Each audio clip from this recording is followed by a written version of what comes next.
to Ronaldo!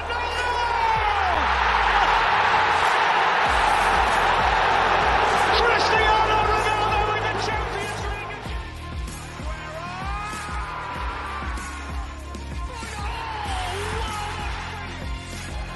Salah!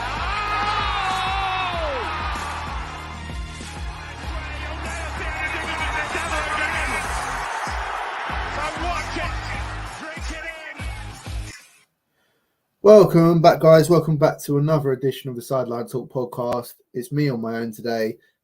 We've had a few issues with work commitments and family commitments. So here we are. I thought it'd be interesting and a good idea just to get a video out to you guys. Listen, please, before we start, if you haven't already liked and subscribed here, please do. It really does help us out.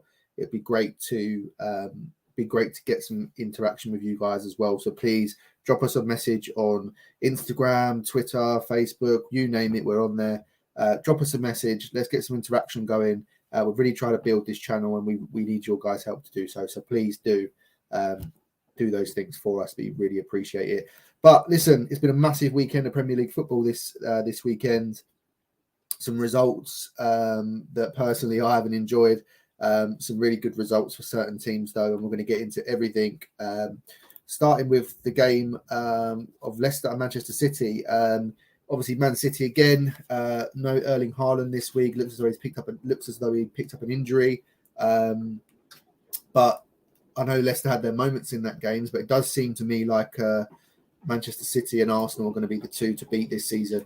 It looks as though they're going to be the two. It's going to be a two-horse race for the title between them two. And City proving that they can do it without the likes of Erling Haaland in the squad. Julian Alvarez was brought in for exactly this game. By all accounts, I think he had a good game. Don't think he offers the same sort of threat that clearly Erling Haaland does. And they had to find another way to win, which they obviously managed. An amazing free kick from Kevin De Bruyne. And what more can you say about that man other than he is, for me, the best midfielder in the world?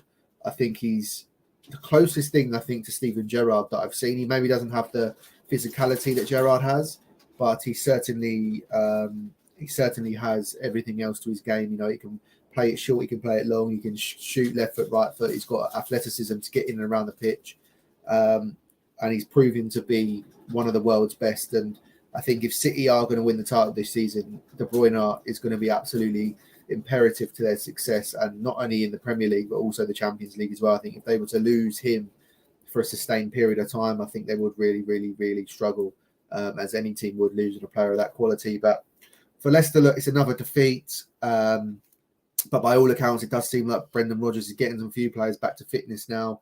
He's starting to rediscover that form that got him the job in the first place. And obviously, Leicester are a very good side, and they are always going to cause problems given the quality they have in the squad. But it's about them getting that consistency back in their game, getting players back from fit. And actually, if they're going to stick with Brendan Rodgers, give him some money in January to spend and back him a little bit.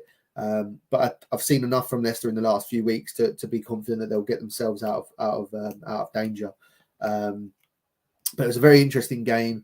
It could have gone either way. I think Ederson had to make a few decent saves in that game. And by all accounts, I don't think Man City created as much as they normally would. So all in all, it was a good weekend for Manchester City. But Leicester, still plenty of work to do, but seeing enough from them this time around. Moving on to Tottenham Hotspur and Bournemouth. And I'm sure, like myself and everyone else who was watching, we all were ecstatic to hear that Bournemouth had taken a 2-0 lead. And the problem, I think, with Bournemouth at the minute now is that they're really struggling to hold on to these leads, whereas before, under Gary O'Neill, when he first come in, they were getting these leads and they were holding on for them pretty straightforward. But now he's starting to lose these leads. And listen, Tottenham always have the quality to come back in games. We know that. But when you're 2-0 up against any side at home, you should be able to see that out. And it's pretty disappointing from Bournemouth they didn't manage to do that, because they would have felt that was 3 points, an unexpected 3 points that they had in their grasp, and they've let it slip. But for Tottenham, still issues, still question marks about them, but they're picking up results. And I think that's a great trait to have, especially when you're a team that has aspirations to get in the top four, has aspirations of trying to win a trophy, and ultimately at the minute challenging for the league. And if you can win games when you're not playing well, it's a great it's a great thing to have in your arsenal. Still not convinced by Antonio Conte personally. I think he still needs to be given a bit more time to really get his philosophy in.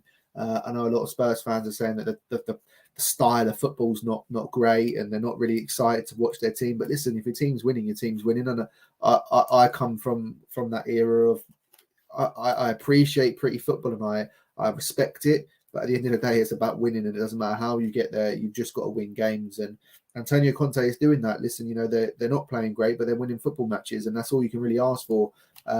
Will they be able to turn that round into winning games with good performances, or is it going to be that kind of up-down sort of topsy-turvy season that Spurs are pretty much used to? Remains to be seen, but they can only beat what's in front of them. They were 2-0 down. They showed great character to come back.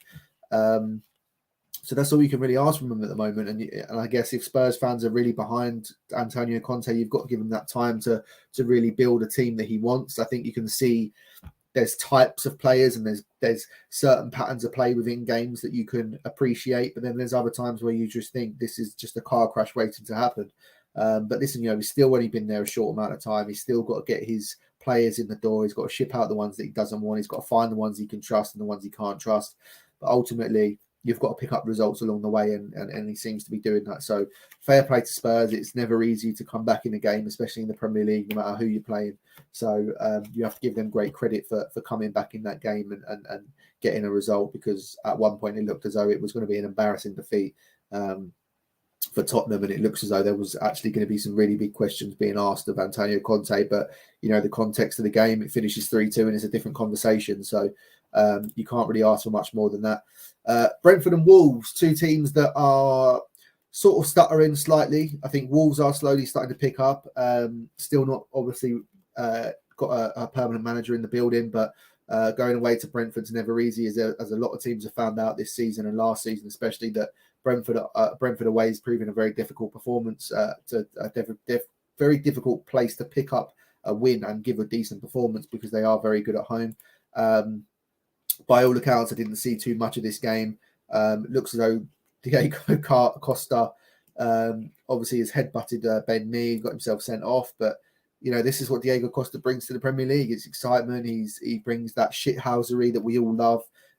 He's our favourite football villain. We all love to hate him. And listen, he's going to do that for Wolves. But Ben Mee still doing it in the Premier League after he's moved from Burnley. I think that's now his second goal of the season for Brentford. And Ruben Neves, who's obviously going to be attracting a lot of transfer interest over the course of the next few weeks. My club, Liverpool, for example, I'd love them to go in for him. He's only got 6 months left on his contract, as far as I believe. So he's going to be the topic of a lot of clubs this window. But yeah, no, still doing it, looking to get into that Portugal squad for the World Cup. And he does seem like he's going to be the main man for Wolves now until he leaves, or at least until the end of the season if he does stay. So I think it's a decent point for Wolves, but they really need to sort out their manager situation, I think, ASAP. And Brentford, again, is another point along their journey. And, you know, for them, Premier League survival is everything. So a point at this stage of the season against a team that's in and around you's probably not the ideal result, but at least it's not a defeat. And I think they'll accept that. And by all accounts, it seems as though the game was pretty even, and a draw was a fair result on that one. So we'll wait and see what happens with Brentford and Wolves. But Graham Potter, he's left Chelsea 52 days later. He rocks up at Brighton, his old club. Zerbi looking for his first win. Potter trying to defend his unbeaten start. And my God, did it go to pot. What a performance by Brighton. What a result. And by all accounts, they battered Chelsea. From what I heard and what I've seen, it was all Brighton. What a football club they are. They continue to churn out, lose their best player year in, year out. They churn out managers. They've now lost their manager. They've gone to another manager in Zerbi, and they've just picked off where they left off. They're an incredible, incredible team, Brighton. I've got so much respect for the way that they play football. For a lower league team to go toe-to-toe on a footballing terms basis against Chelsea, who have spent billions on assembling this squad, and they've absolutely slapped them 4-1. By all accounts, Chelsea's summer transfers haven't worked. I'm not really surprised, given the fact that their owner's been playing Championship manager. You know, going and signing players that he likes rather than the players that he needed, sacking the manager, bringing a new manager in.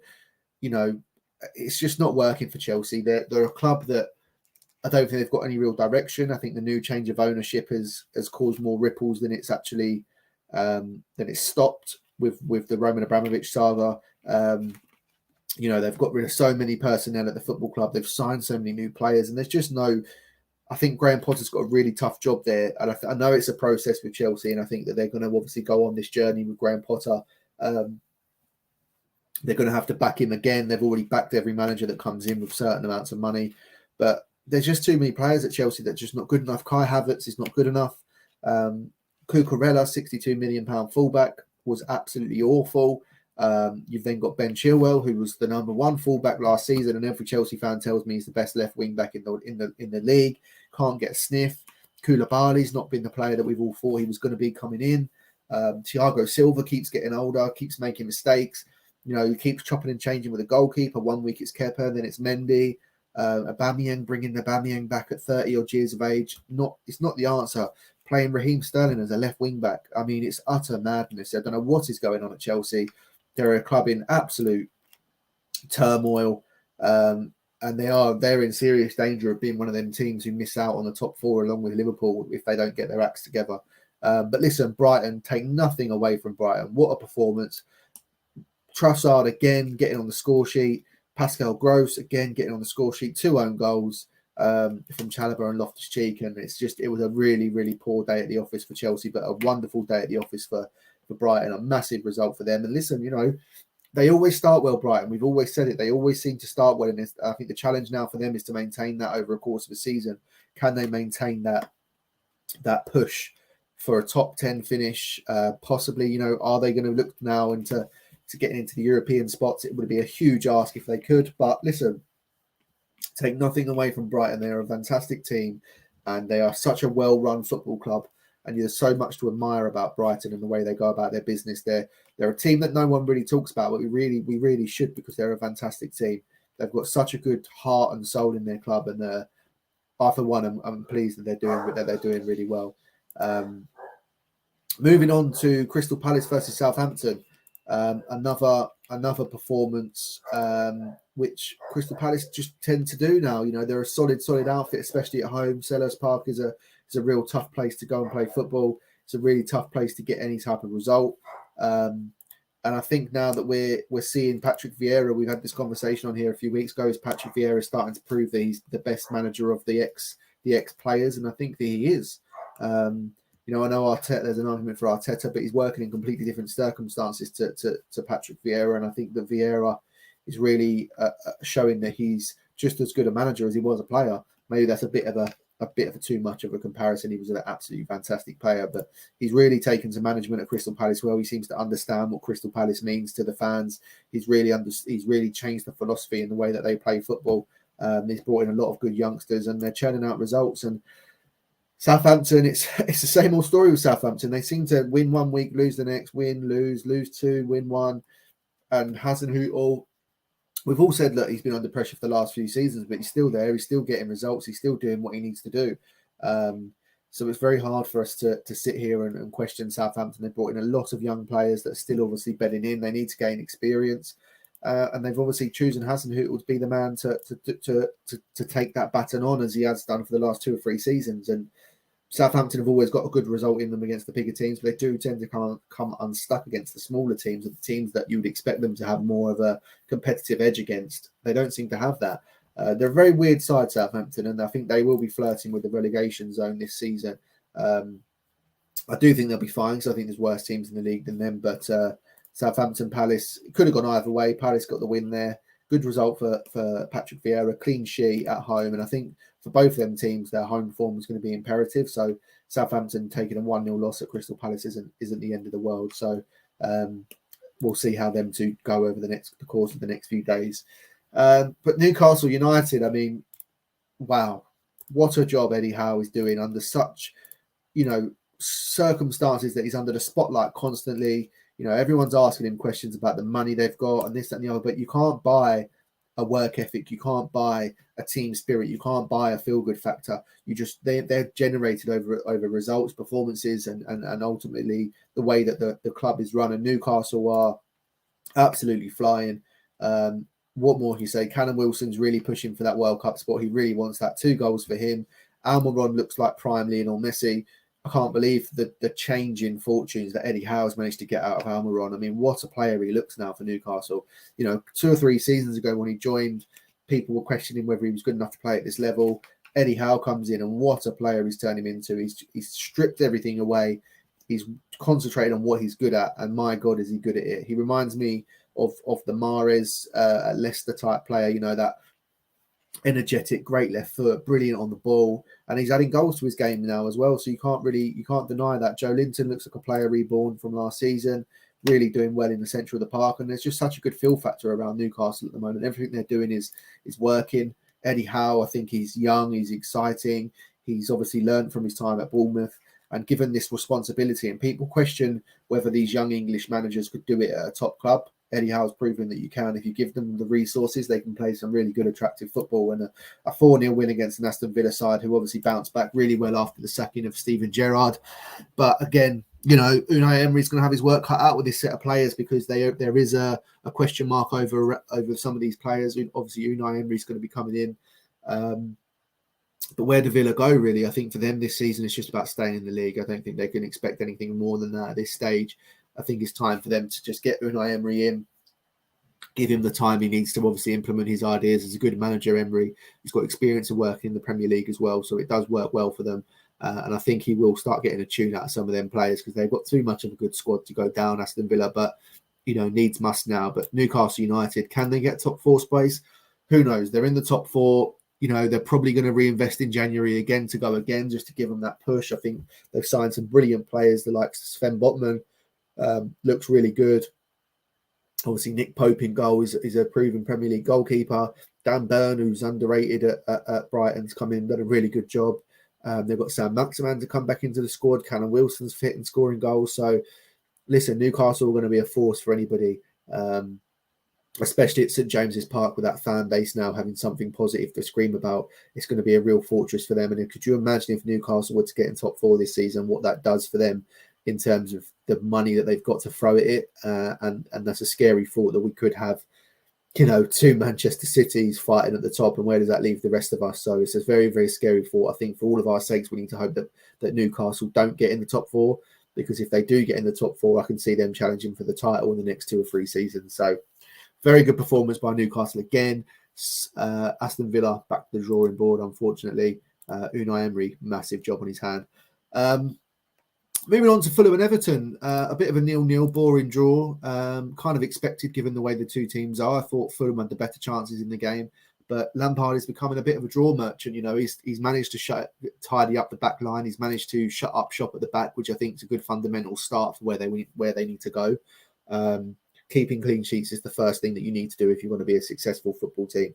But obviously Calvin Lewin now back fit. It's going to take him a couple of weeks possibly to get back up to speed. I think the break might actually help Everton just sort of get everyone regrouped. The ones who have not gone to the World Cup obviously have like a mini pre-season there for them to sort of get their fitness back. So we could see a different second half to the season once the World Cup's out of the way, players coming back from injury and whatnot. But listen, not really too much to say on this game. A point apiece. I think Lampard will take that, given the way that Fulham have started against some of the bigger teams. They've done really well against them. Mitrovic had quite a few chances in the game. Should have probably got a couple of goals in that game, but wasn't to be. But Marco Silva and Fulham moving along nicely. Their aim this season, like all the promoted teams, is to stay in the league. Not really too much you can say. A home point, not a defeat. They've done really well up to this point. Will they go again in January with a bit of investment? We know that the Khans who own Fulham, they're really, really good at backing managers, especially in the Premier League. We've seen that before. So they'll probably invest in January as well, just to try and give them a bit more, find out what they need to improve on, possibly a centre half, maybe a central midfield player. But Williams come in there and he's looked pretty good for them. Obviously Mitrovic, Pereira, they've got a decent squad there with good experience in there as well. So I expect Fulham to be fine. I think Everton will claw themselves away from a relegation fight this time around. I still don't see them sort of breaking that top 10, but I'd be interested just to see that. I think they'll be safely comfortable this season, and then they can go again sort of next season. But a good point for each. Not the best of games, but we'll see how both of them get on for the remaining games before the World Cup break. Moving on to my boys, and what do we say about Liverpool Football Club at the moment? It's 2 steps forward, 1 step back.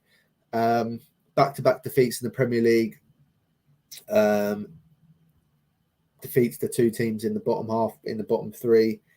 And where do we go from here? I mean, listen, if you haven't already looked at my channel over on Orge TV, I've said it before, I think this group of players has just reached its cycle with Klopp, and I think they're all in that sort of decline together.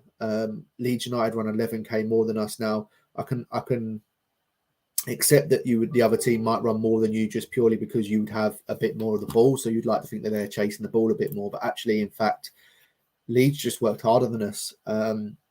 It's a freak of an opening goal, ball back to Alisson, he slips, lets in Rodrigo. Another game where we go 1-0 down. I think it's quite harsh to blame Gomez for the goal because he actually gets across quite well. He reads the game well. He plays the ball back blind, but it wasn't really a ball that, was at any danger until Alisson slips. And maybe you could argue that you should never play it across your goal like that. If you should always play it to the side of the goalkeeper in terms of, so if he does slip or misses it, he goes out for a corner, it's not into your goal. I can understand that.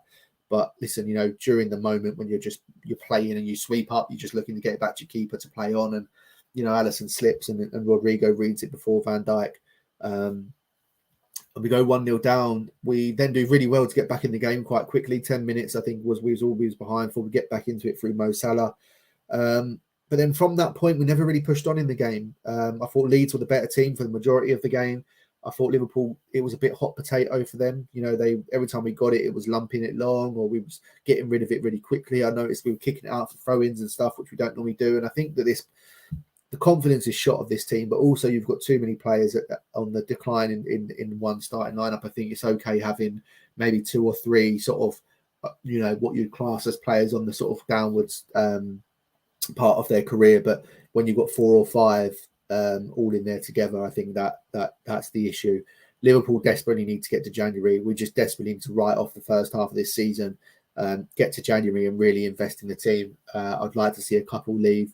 The likes of Oxlade-Chamberlain, Keita, I'd just ship them out the door. There's no need for them to be there. They're not any use to us. Get them out the door. Let's use the money from their wages to bring in somebody else. I think we need at least 2 players in January, possibly even 3. But will we get it? We don't know. But listen, Virgil van Dijk, Jordan Henderson, Thiago, Fabinho, Firmino, Salah, Milner, they're all well over 30 now. I think Fabinho might have just turned 30, but they're all 30 or above, and they're all on that downward spiral. And when you've played Klopp ball for 6 or 7 years, the miles that are in your legs are completely different to someone who's been playing under, say, Antonio Conte, because you're preserving you're not playing that intensity every week, and that eventually takes its toll on players. And if you don't refresh the squad and you don't bring in reinforcements in especially in the midfield area, you're going to get outrun, you're going to get outworked, and that's all that's happening for Liverpool at the moment. We are just getting outrun, we're getting outworked. When we get the ball, we're not having the right mentality and the right confidence to go and try things because the confidence is so low. Obviously injuries haven't helped, but I don't want to blame it on injuries. Every club has injuries, everyone has to deal with that. I think the biggest problem for us is that we're relying on 2 kids in there, Harvey Elliott and Carvalho, and they're not up to the level that they need to be to play for Liverpool right now. They're okay coming in and out. I don't think Curtis Jones has ever really lived up to the hype or the expectation. So Keita and Oxlade-Chamberlain are not fit. Arthur's not kicked a ball for us. Konate is another big miss for us. Obviously Jota and Diaz up front. But we actually don't have any wingers. We have no out-and-out wingers. Darwin Núñez is having to kind of play like an inverted striker, left wing sort of role. Same with Salah. It's not quite working. I just think Liverpool need to get in some reinforcements. We need to get to January, get some reinforcements in the door, and hopefully that we can have a better second half to the season and claw back some of these points. Listen, Champions League has to be the aim now. 8 points off Newcastle. That has to be the aim. But if that isn't the aim, the last thing we want to do is miss out on Europe altogether. So we just have to make sure we get into them European spaces by the end of the season. I still think we'll have enough to get to top four. I think at some point this season we won't be having these type of discussions. I think January is a massive month, and it does depend on what we bring in. I'd love to see a Ruben Neves, Jacob Ramsey, Moises Caicedo come in realistically. That's what you want. Obviously, I'd love a Jude Bellingham, but that's not going to happen in January. It's just not. I'd be very surprised if Liverpool went and dropped 150 million on Jude Bellingham in the January window. But we need legs in midfield. We need energy. And you saw how Moises Caicedo played against Chelsea. It just goes to show you that what a player he would be. 20, 21 years of age, just has the ability to get around the park effortlessly. And yeah, Liverpool just in disarray at the moment. But listen, take nothing away from Leeds. The way that they played, Jesse Marsch, I think it was said before the game that, their performances haven't really warranted the results that they've been getting. And it was true again. They worked really hard. For Aronson, for them, was brilliant. He had great feet, really caused Trent and Gomez problems. Rodrigo worked hard. I thought, was it Christensen at right back? Thought he was really, really solid. Didn't really give us too much there. Obviously, Meslier in goal, young French international goalkeeper, had the game of his life, and I think Leeds will be fine. I think, again, they may go again in January just to bring in one or two more to help Jesse Marsch out. But I think they've signed some decent players. I think Mark Rocker and Tyler Adams in the midfield were brilliant. They're the type of players that Liverpool were kind of missing, just that ability to get around the pitch. That sort of youthful enthusiasm that you get when you bring in a younger player. But listen, Liverpool are where they are. We all know Liverpool struggles. We all know that the issues are, one, injuries, and two, the fact that we haven't got the squad depth, and we can't argue with that. We've just got to accept that. We've got to try and get through these last 2 or 3 games before the World Cup, get to January, and get some wins under the board come the new year. And I do think that the second half of the season will be different for a lot of teams. I just think that Liverpool are in a position where we can hopefully, a bit like Everton, use that period of the players who are not going to the World Cup to get them back fit, obviously get them sort of a mini pre-season under their belt, and build up their fitness ready for the second half of the season. And I'd like to think Liverpool are making deals now ready for that 1st of January, so that as soon as that 1st of January comes, we go bang, there's one signing through the door, 2 signings through the door straight away. My worry is that we're going to get to sort of the 20th, 25th of January, and we're still going to be sitting here saying, well, we haven't signed anybody, and that's my worry with Liverpool. But listen, take nothing away from Leeds. I thought they were brilliant on the day, and I actually think they thoroughly deserved their 3 points, and I just could see that second goal coming. And you fair play to the young lad Somerville. What a feeling that must be for him to score at Anfield, the winning goal at Anfield. What a feeling that must have been for him on the eve of his 21st birthday. Obviously, not great for me, but listen, Leeds deserve to get 3 points in that game, and Liverpool can't keep doing this. We need to find a way, and we need to find a way quickly, because as it stands, we're still sort of within touching distance. If we lose 2 or 3 more, that top 4 could be well out the window. So fingers crossed. Let's hope we can turn it around and go from there. Moving on to Sunday's games, and another impressive performance by Arsenal. 5-0 win over Nottingham Forest at home. Reece Nelson coming on and answering a few critics. It was good to see him getting some game time and getting some goals. But Arsenal just continue where they left off, and I think they're proving now that they have not only the ability on the pitch to go and win games of football quite comfortably, and the quality they've got, but they've also proven that they've got the mentality. Liverpool have gone up against City for the last 4 or 5 seasons, trying to outdo each other. One week they go top, then we go top, and it's who plays first and whatnot. But Arsenal obviously done the business again, a 5-0 win against Forest. Nothing more anyone really expected at this stage of the season. I think they're doing really, really well. Arteta's getting the best out of players. Reece Nelson's are coming on. They're doing really well. Partey's looking a lot more like the player that Arsenal thought they signed when they did sign him. So yeah, really good performance by Arsenal. They go back to the top of the Premier League, and that's all they can do is just keep answering. Keep answering City. If City win, they've got to win. If City lose, they've got to take advantage of that. And if they do lose and City win, they've just got to brush it aside and go again in the next one. That's where Arsenal are. And if you would have said to Arsenal fans that you'll get 2 or 3 games away from the World Cup and you'll be top of the league, they would have snapped your hand off for that. So listen, really well done to Arsenal. They're really doing the business. Everything's falling for them perfectly. But it just bodes well. That's hard work, and that's trusting the manager that they have in Arteta to get it right. And it's a big season for Arteta. The aim was always to get top 4 but he might go one better and get you a league title. So fingers crossed for Arsenal that's the case. I would love Arsenal to beat City to the title, but it's going to be very, very difficult for them. And I do think the head-to-heads against City will be very important. But also, Arsenal playing Chelsea this weekend, so that's another a game that they're going to need to prove themselves in. But so far, they've answered everything that people have thrown at them. So why could they not go and beat Chelsea? As for Nottingham Forest, they get brought back down to earth after a big result against Liverpool. And again, just like Fulham and the other the sides that have been promoted, these games are a free hit for them. Their seasons are not going to be defined based on games against Arsenal away or Man United, City, Chelsea, Liverpool away. These are going to be decided on their home form and the form around against the teams around them. So very interesting for them. Obviously brings them back down to earth. I still don't think that they know their best 11. But listen, Arsenal at the moment, it's a tough place to go and get any sort of result. So it'll be one of them where they just brush it off and go again. Manchester United, they continue to slowly go under the radar. Another performance by them, a 1-0 victory against West Ham. And they're just plodding along nicely. I do think that they'll finish 5th this year. I said that from the start of the season. I don't see anything to change that. I think they are probably the 5th best team in the league at the moment. And Ten Hag slowly getting a tune out of certain players. He's slowly getting his ideas across. But I do think this will be a season of sort of transition for Man United. I don't think we'll see the best of Man United until next season when they have another couple of transfer windows. And I think they'll go again in January. I think the Ronaldo saga will come to an end in January. I could see him moving on in January to bring in somebody else. But listen, Man United will come good again. And I'm sure that we all knew this day was sort of coming, that Man United would sort it out eventually. It seems as though they've got the right man in to do that, and he's doing that to the best of his ability. So you can't deny that he's doing a good job with Manchester United. They're not pulling up trees, but they are where they should be, and that's sort of steady for Man United fans at the moment. Some consistency in their results, consistency in performances, and he seems to be doing an all right job. So we'll wait and see where they finish at the end of the season. But at the minute they're going as pretty much most people probably expected them to.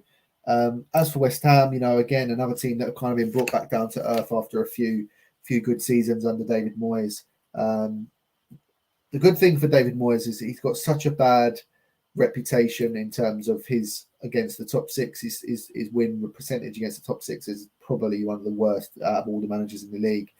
But they're not getting battered, West Ham, and they're having good chances. Against Man United, they had enough chances to get something out of that game.